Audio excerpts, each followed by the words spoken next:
requirements is a headache. Here is your ultimate fluff-free. The Indian Railways just dropped a massive recruitment drive with over 6,500 technician jobs. But navigating the dense 45-page notification to find the actual requirements is a headache. Here is your ultimate fluff-free cheat sheet. First up, the 6,557 vacancies split into two main paths: premium grade 1 signal roles at pay level 5 and high-volume grade 3 trades at pay level 2. Next, strict eligibility. The age limit caps at 33 for grade 1 and 30 for grade 3. And if you are a final year student awaiting results, you cannot apply. Your ITI, diploma, or engineering degree must be completely finished by the closing date. Third, the scoring strategy. For the grade 3 test, general science is the absolute kingmaker. Out of 100 total marks, a massive 40 points are locked entirely behind science. Finally, the selection gauntlet. This is just a single computer-based test, but with a punishing 1/3 negative marking penalty for wrong answers. Plus, you must pass notoriously strict railway medical vision tests like 6/9 distance vision to secure the post. Unlike SSC CHSL exams that drag on across multiple tiers, this drive is a one-shot sniper mission. With the right technical degree and perfect 6x9 vision, one highly strategic test is all that stands between you and a lifelong railway career.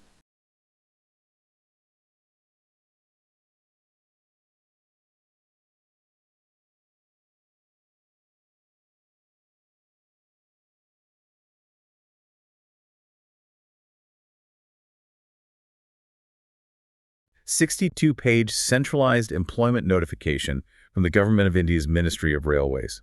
And look, at a glance, it's a very dense, super dry PDF outlining the hiring process for technician jobs. Oh, absolutely. It's not exactly light reading. No, not at all. But when you really read between the lines, it's actually this masterclass in mega-scale human logistics. Because it's the story of how a single organization filters potentially millions of human beings down to exactly 6,557 new hires. Yeah, that number is so specific. Right. And they do it using some incredibly strict biological, economic, and technical guardrails, which I think you're really going to find fascinating. Well, the sheer scale is really the invisible hand that's guiding every single rule in this 62-page document. Like, to put it in perspective, they're looking to fill 323 grade 1 signal posts and 6,234 grade 3 posts. Okay. And that includes, blacksmiths, fitters, diesel mechanics, crane drivers all across the entire country. That's a lot of different jobs. It is. And the application window to actually wrangle those millions of hopefuls is incredibly tight. I mean, it opens June 30th and it closes July 29th, 2026. Wait, so just 30 days? Exactly 30 days. They have 30 days to ingest the data of a population the size of, like, a small European country. Basically, yeah. So my first question when I was looking at this was, how do they keep the servers from just melting down? I mean, you usually think of hiring as a manager looking at a stack of maybe 50 resumes. Right, a normal pile of paper. Yeah. But this is millions of digital applications just flooding a database simultaneously. So they manage it through this brilliant strategy of scale. And one of their most effective tools is something called merged post categories, or MPCs for short. MPCs, got it. Yeah. So in previous years, an applicant might try to apply for a very specific job designation at a very specific depot. It was, highly granular. Like saying, I want to work at this specific station. Exactly. But this time around, the railways took 8 different post categories at pay level 2 and just merged them into these unified MPC pools. Oh. They essentially found positions that share identical parameters. So the same pay grade, the same exact medical requirements, and they just grouped them all together. So it's kind of like going to a massive car factory and applying to be, I don't know, a general assembly worker, rather than applying specifically to be the person who installs the left headlight on the blue sedans. You get into the big tool first. That is actually a really great way to visualize it. You apply to the MPC pool, and then if you make it all the way through the testing and you get impaneled, which, means you make the final hiring list. Right. Then the railway will assign you your specific designation, your department, and your sub-department later on. Okay, so it streamlines things. Huge time saver. From a candidate's perspective, it simplifies the form. But from the government's perspective, it drastically reduces the relational database complexity. Like, instead of a server trying to sort one candidate into 8 possible micro buckets, it just sorts them into one massive bucket. That makes total sense. But the simplification definitely stops there because the application rules themselves are just absolutely ruthless. Oh, yeah. They do not play around. No. I was reading the section on choosing your location. A candidate can only choose one Railway Recruitment Board, an RRB, for a given pay level.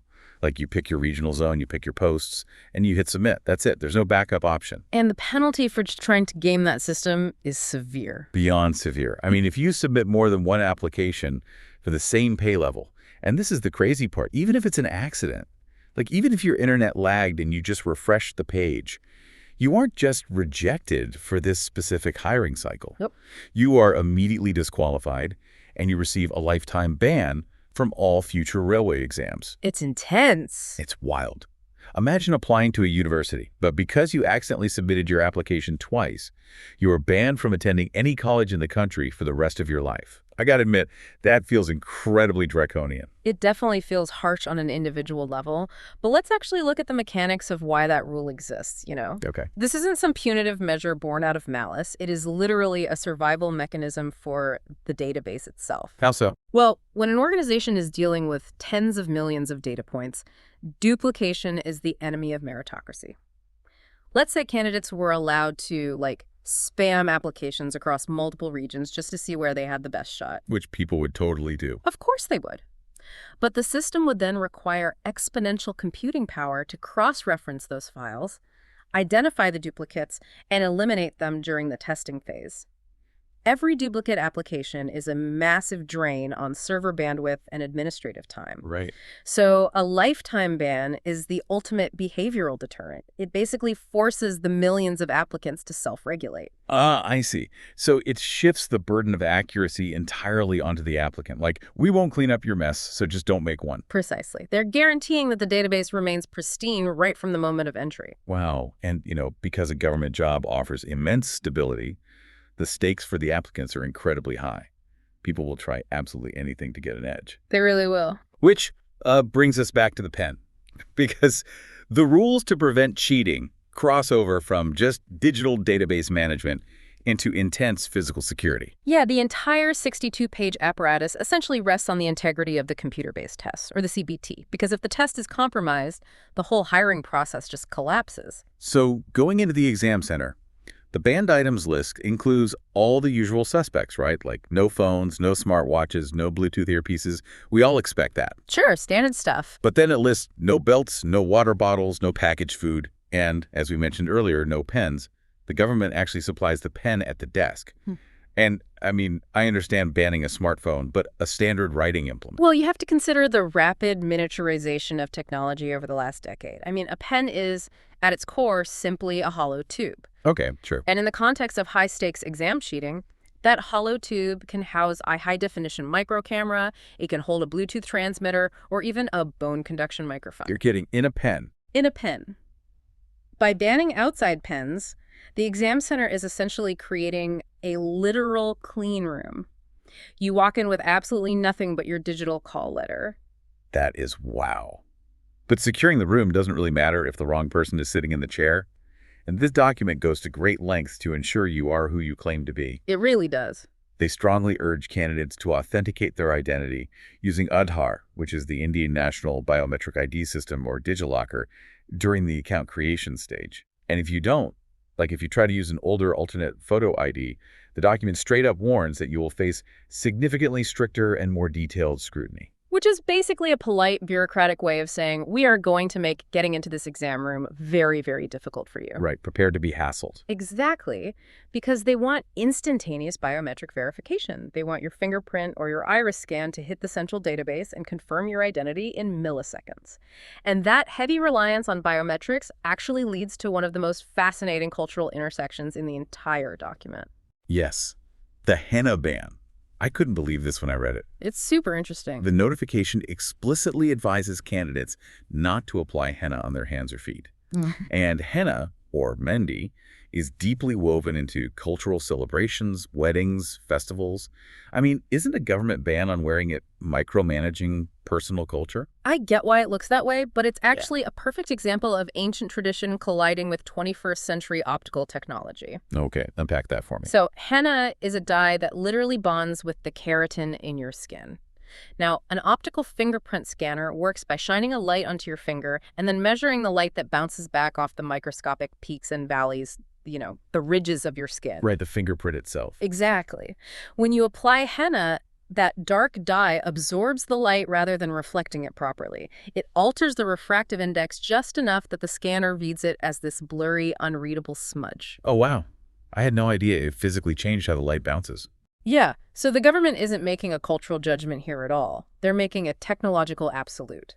If the machine cannot read your ridges, you literally cannot log into the test. And you really, really do not want to try and fake a fingerprint to bypass the machine. Oh, no. No, you do not. The document heavily cites the 2024 Prevention of Unfair Means Act. If you attempt impersonation, you face lifetime debarment from all railway recruitment boards, dismissal from service if you somehow slipped through and got hired anyway, and immediate legal prosecution. So you will end up in a courtroom. 100%.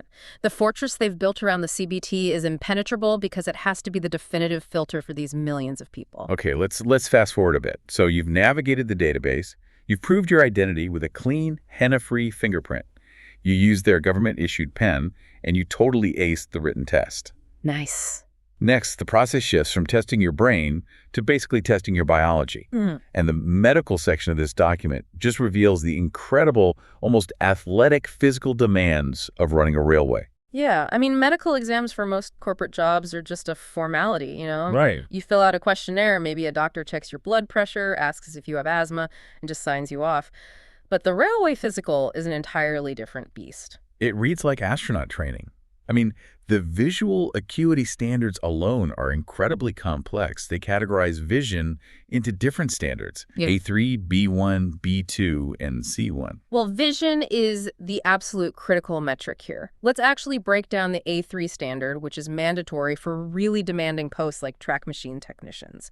You are required to have a distance vision of 69 with or without glasses, but the power of those lenses cannot exceed 2 diopters.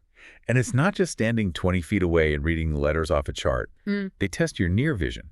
They test color vision because, obviously missing a red signal is catastrophic. Exactly. They test binocular vision for depth perception. They test night vision. And they test something called mesopic vision, which I had never even heard of before reading this. Right. So mesopic vision is basically your eye's ability to operate in low-light transitional conditions. It's not pitch black and it's not daylight.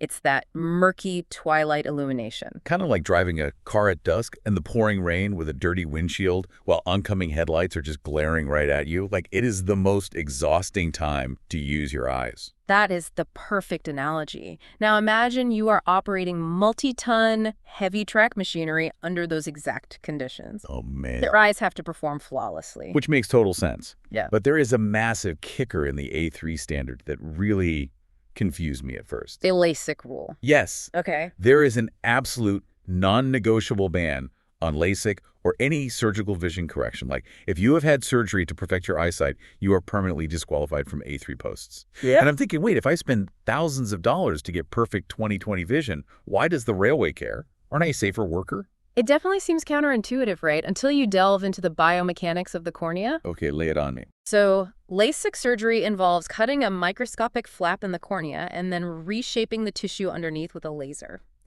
And while the resulting vision is often perfect when you're sitting in a sterile doctor's office, that surgically altered cornea can behave really unpredictably under extreme environmental stress. What kind of stress are we talking about? Well, heavy machinery operators deal with severe fatigue, extreme dry environments, dust, and sudden blinding glares from oncoming locomotive headlights. Right, all the time. Exactly. And a post-LASIK eye is significantly more prone to dry eye syndrome because the surgery actually severs corneal nerves. Furthermore, surgically altered eyes can experience microscopic swelling, or they produce these massive halos around bright lights at night. Oh, wow. Yeah. The railway basically operates on the principle that biological reliability over decades of service is just non-negotiable. A sudden degradation of vision, even for just a few seconds due to a glare halo, could literally derail a train. They cannot take that risk. The precision they demand from the human body is just staggering. And if you fail, the appeal process is brutal. Very. Like, let's say you listed an A3 post as your top choice and a B1 post as your second choice. You go through the medical gauntlet, and your eyes aren't quite good enough for A3, but they do meet the B1 standard. You don't get to argue. The system simply slots you into the B1 post, assuming you have the test scores and there's a vacancy. Right. There's no debate. You don't get to bring in a second opinion from some outside optometrist regarding your A3 fitness. Yeah, you only get one shot at an appeal if you are deemed entirely unfit for every single post you applied for. And even then, it's a huge uphill battle. You have to pay a fee, submit a formal remedial medical appeal, and if the board still says no, you are just out. Because again, it comes back to the logistics of scale. Right, the numbers. The medical standard is a binary toggle. You either meet it or you don't. The government simply cannot afford to engage in protracted medical debates with tens of thousands of applicants. It would bring the entire hiring apparatus to a grinding halt. Okay, so the physical and biological standards are completely rigid. But when we move into the financial and social rules outlined in this notification, the system suddenly becomes highly flexible. It really does. It actively tries to ensure fairness across this massive, diverse population. Though, I gotta say, navigating it requires a bureaucratic decoder ring to understand all the acronyms. Yeah, well, achieving equity at scale requires administrative complexity. You have to categorize different types of disadvantage in order to actually address them properly. Let's look at the exam fee itself, because there is some brilliant behavioral economics at play here. For a general candidate, the application fee is 500 rupees. Yeah. But if you actually show up to the testing center and sit for the computer-based test, the government refunds you 400 rupees. Right. It gets wired directly back into your Aadhaar-linked bank account. So why not just charge 100 rupees to begin with? It's a classic behavioral nudge. If the fee was only 100 rupees, it would be cheap enough that millions of people might just apply on a whim just to see what happens. Which crashes the servers. Exactly. We already discussed how dangerous frivolous applications are to the database server load. So a 500 rupee fee represents a tangible barrier to entry. It forces a moment of commitment. It basically asks the candidate, are you serious about this? It leverages the sunk cost fallacy. You put down a significant deposit on your own ambition. Correct. But by refunding 400 rupees upon attendance, the actual cost of the exam for a serious candidate remains very low. And most importantly, it ensures that the people who apply actually show up. Empty seats at a testing center cost the government money and wasted logistics. So this fee structure practically eliminates the no-show rate. That is so smart. But the rules do change to protect marginalized groups. For candidates belonging to SC and SP communities, which stands for Scheduled Castes and Scheduled Tribes, historically disadvantaged communities in India, as well as minorities, female, transgender, and economically backward class candidates, the initial fee drops to 250 rupees. Yes. And if they show up to take the exam, that entire 250 rupees is refunded. So the exam effectively costs them nothing. Which is crucial for accessibility. Absolutely. But as I was reading, the acronyms got very tricky, and I really want to break this down for the listener because it's fascinating policy. There's the EBC and there's the EWS. Right. Economically backward class and economically weaker section. They sound like two different names for the exact same thing. Yeah. But they function totally differently. Why does an EBC candidate only get a fee discount while an EWS candidate actually gets a reserved seat in the job pool? It is a really vital distinction, and it highlights how precise government policy can be when assessing poverty. EBC, economically backward class, is defined strictly by cash flow, specifically a family income of less than 50,000 rupees a year. Okay. To prove this, a candidate needs an income certificate, or a BPL card. BPL stands for below poverty line. Alternatively, they can show an ISET MST, which is a highly subsidized monthly season ticket issued by the railways to extremely low-income individuals. So EBC status is really just about lacking immediate cash. Exactly. And because they lack cash, the EBC status removes the immediate, literal barrier to entry, the application fee. It ensures that sheer poverty doesn't prevent someone from sitting in the chair to take the test. But it doesn't grant them a reservation in the final hiring numbers. No, it does not. That is what EWS tackles. EWS, the economically weaker section, is designed to address systemic representation in the workforce. Okay, how so? Well, to qualify for EWS, your family income must be below 8 lakh rupees a year. But income is only half the equation. EWS requires a complex audit of your family's assets. Assets like property. Yes. If your family owns 5 acres of agricultural land, or a residential flat over 1,000 square feet, or certain sizes of residential plots in a municipality, you are completely excluded from EWS status, regardless of how low your cash income actually is. Wow. So EWS policy recognizes that wealth isn't just your paycheck, it's your property. Like a farmer who has a bad year and makes very little cash, but owns 10 acres of prime agricultural land, isn't disadvantaged in the same way a completely landless laborer is. Precisely. EWS grants actual job reservations specifically to those lacking both income and generational assets. That is a huge distinction. And then there is OBC-NCL, other backward class, non-creamy layer. Yeah, so this functions on a similar logic of asset auditing. OBC-NCL candidates receive job reservations, but they must submit self-declarations proving they do not fall into the creamy layer of their community. Creamy layer? Yeah, the creamy layer refers to individuals who, despite belonging to a historically marginalized group, have actually attained a certain level of advanced wealth or social status. The government wants to ensure the reservation benefits the most vulnerable within that specific community, not those who have already achieved significant upward mobility. And the bureaucracy surrounding these status claims is incredibly tight. The document states that an OBC certificate must be issued on or after April 1st, 2026. You can't just, dig up an old certificate from 2024. The government demands absolute current proof of your financial state. They leave nothing to chance. No, they really don't. When you step back and look at it all together, we've gone from discussing how optical scanners catch microscopic henna dye to how corneal nerve damage from eye surgery disqualifies you from driving a track machine to government audits of how many square feet your family's apartment is. And every single one of these rules is contained in this one 62-page PDF. It really is the blueprint of a miniature society. It is. It's this massive logistical machine trying to find the best 6,557 people out of literally millions. And they have to do it fairly safely and without the server racks catching fire. Behind every dense paragraph of bureaucratic text, there is a very real attempt to solve a complex human problem at scale. As we wrap up, there is one final detail buried in the text that I think perfectly encapsulates this entire ecosystem, and it's something to ponder long after we finish. Oh, what's that? We talked about the fee waivers for SC and ST candidates, but the government goes one step further. They offer a free sleeper class railway pass to SC and ST candidates just to travel from their hometown to the exam center. Wait, they physically provide them with train tickets just to go take the test? They do. Think about the sheer logistical poetry of that. The Ministry of Railways is literally using the physical infrastructure it built.